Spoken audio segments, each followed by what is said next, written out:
Et bien le désert, quand tu penses qu'il n'y a personne, et dis-toi bien, il y a toujours quelqu'un.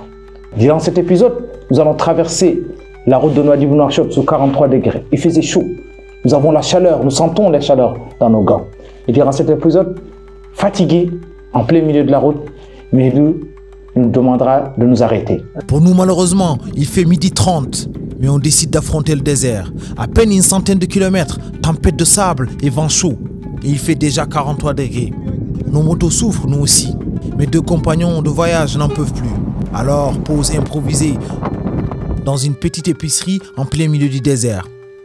Eau fraîche, ananas, astuce de Mehdi. Il se reconnaîtra, Mehdi a toujours un plan.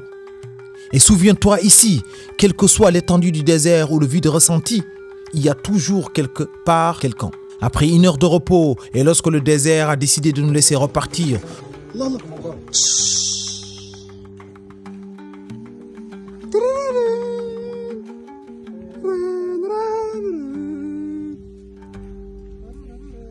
les derniers survivants de la chaleur.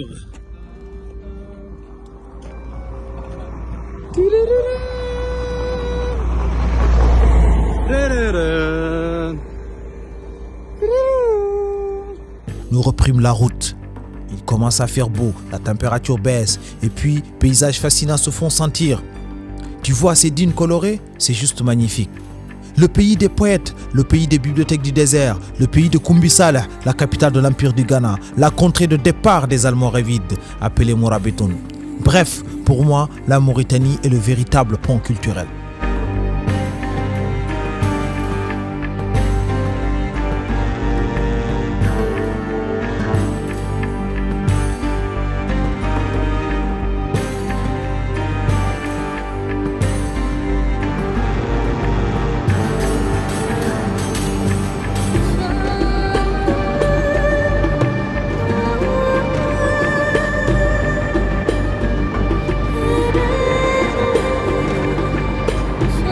On arrive à Nouakchott très tard, le soir accueilli avec une hospitalité à la mauritanienne. Ici, même si on est membre de la famille, on vous accueille tout de même comme un hôte qui vient de l'étranger. Dîner servi avec élégance et joie.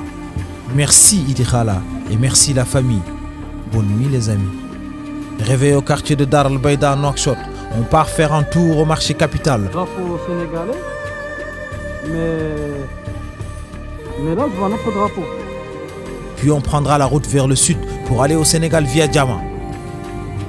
La route continue.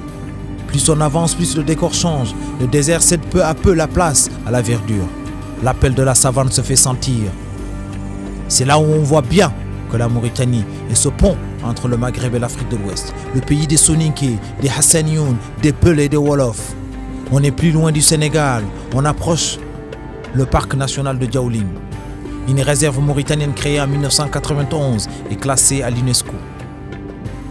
Situé dans le bas delta du fleuve Sénégal, aux rives droites, il couvre une superficie centrale de plus de 16 000 hectares et une zone périphérique de plus de 56 000 hectares.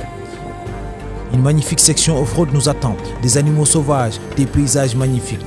Oui, en Mauritanie, il n'y a pas que le désert.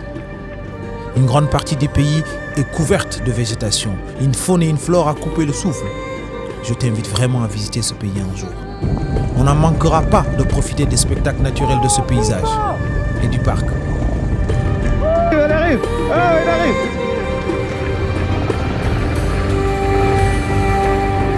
Ils arrivent à tata, ils arrivent à tata! Oh! Oh! Oh! Oh! Génial!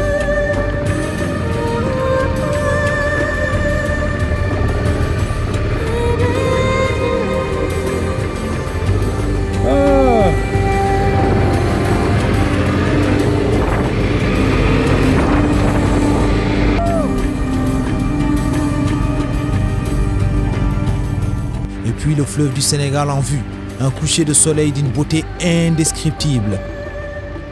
On arrive tard, la frontière est presque fermée, mais heureusement que notre contact nous attendait. Et ici, on sait s'adapter.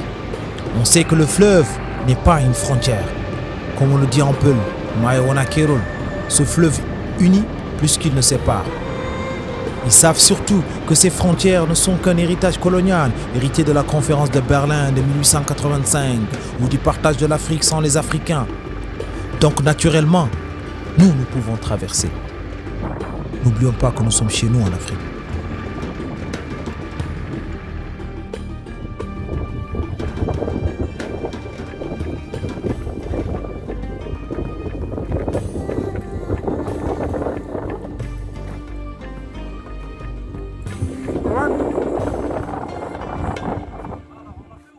Yes, sir. Yes. Yes, sir.